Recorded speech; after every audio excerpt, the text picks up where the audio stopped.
Hi everyone, welcome back, and today we're going to talk about the rise of Hitler. And if you remember from our last video, which should be in your notes, we talked about kind of the post-World War I Europe and what's going on there, and kind of hyperinflation and the Great Depression, how all of this mixes together to kind of make Germany and parts of Europe, particularly Austria, really suffer after the war.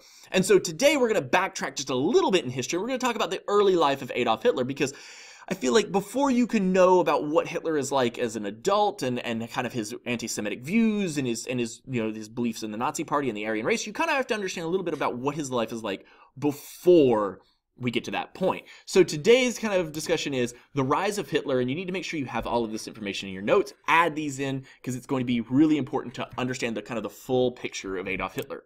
So before I start any discussion on Adolf Hitler or World War II, I always start with this quote, and it's, "History is not inevitable. It emerges from a series of choices made by individuals and groups." And I think that's really important because if you think about it, when we talk about World War II, we talk about Adolf Hitler, we talk about the Holocaust, all of these events are a series of choices. They're not something that just spontaneously happened, or not some destiny that was on a timeline that we were just waiting to tick to. Each choice that Adolf Hitler makes has an impact on the rest of the world. Each choice that somebody who survives the Holocaust or lives through it has an impact on the rest of the world.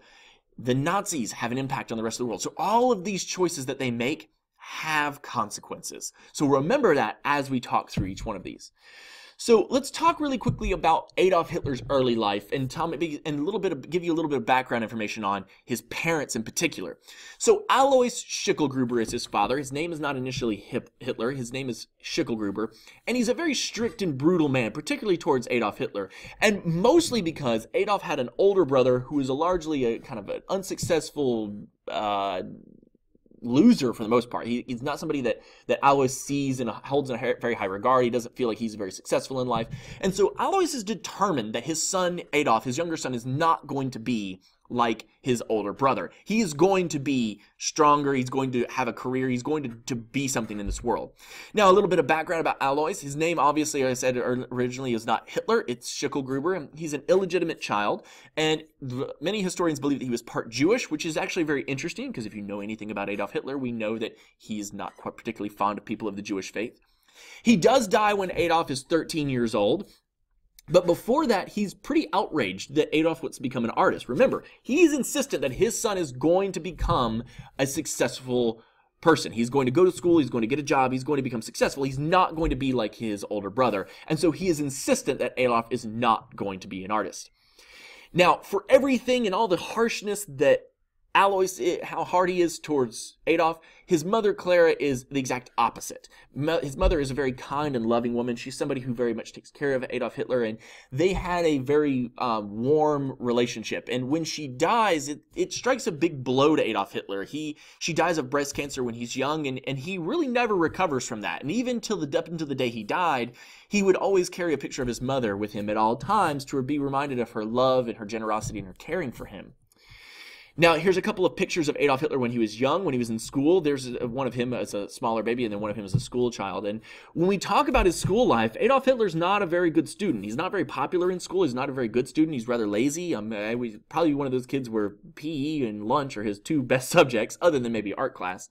And he actually quit school when he's 16. If you remember, his mother dies when he's young, his father dies when he's 13, so he's largely orphaned in this world. And so by the age 16, he says, school's not for me, I'm terrible at it, I don't want to do it anymore, I'm going to quit school and I'm going to move to Vienna, Austria, and I'm going to become a painter. I'm going to do the thing that I've always wanted to do. My father's out of the way, now's my time to do this. So he moves to Vienna and he's going to apply to the Royal Academy of Art. And while Adolf Hitler had some talent, and there's a picture of his art there, he has a decent amount of talent. He's no Picasso, he's no Monet, he's not going to be the next great Renaissance painter.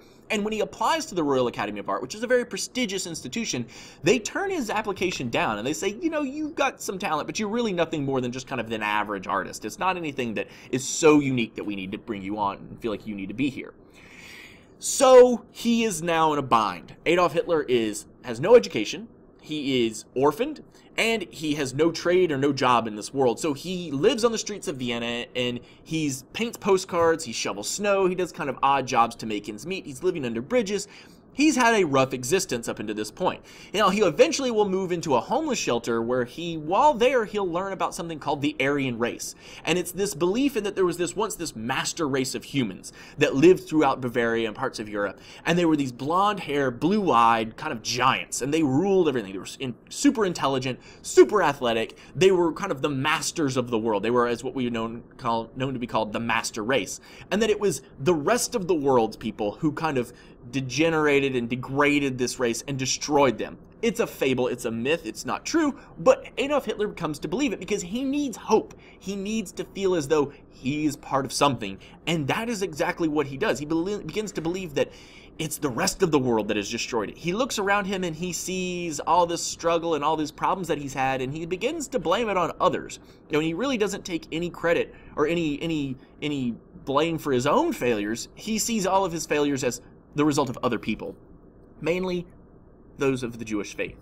So he becomes what we call an anti-Semite. And anti-Semitism is prejudice or hostility towards the Jewish people. And Hitler becomes convinced that it was a Jewish professor who rejected him from art school, it was a Jewish doctor who let his mother die, and it was all the nice homes and all the nice businesses in Vienna. Well, those must be owned by the Jews because the rest of us are struggling and are having problems, and they're greedy and they're awful. And he becomes a follower of this book on the right there called The Protocols of the Learned Elders of Zion, which is quite frankly a anti-Semitic, racist book that was written that basically says it's a global, worldwide conspiracy of the Jews to dominate everything and keep the people down.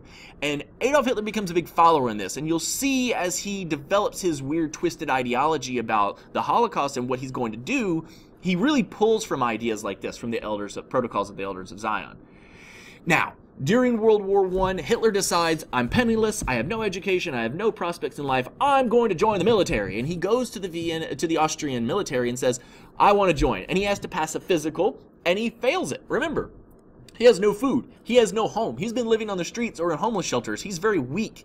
And so they actually turn his application down. So he has decided that Austria is no longer for him. He's going to move to what he feels is his true homeland, Germany, and he's going to move to Germany and try to join the war. And when he gets there, remember, Kaiser Wilhelm needs that big, strong military, so he's going to take anybody he can, and they do. They take Adolf Hitler. He becomes a runner, which means it's his job to run through the communication trenches, passing along information, and he's very good at his job. He kind of actually likes war. He enjoys the regimentation of it and the ability to, you know, easily follow orders and feels like he has a place in this world.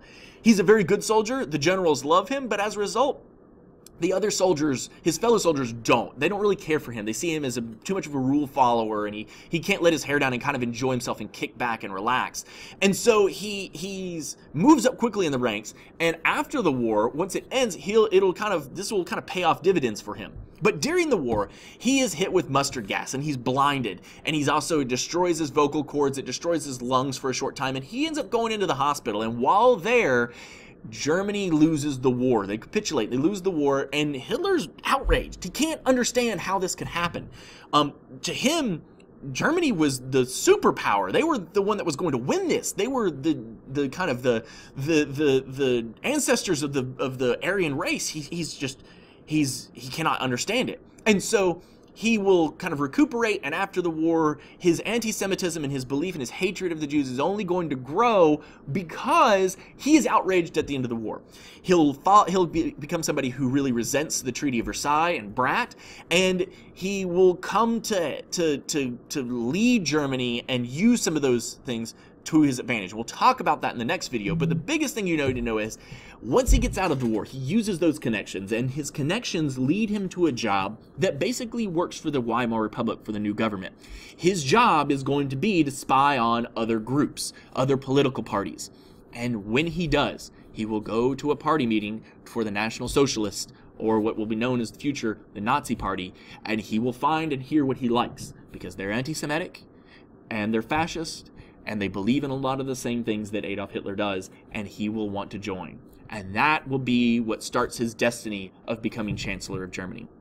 Until next time, you need to have these in your notes. If you have any questions, please let me know. We'll talk about this much more in depth tomorrow in class. Be prepared for that.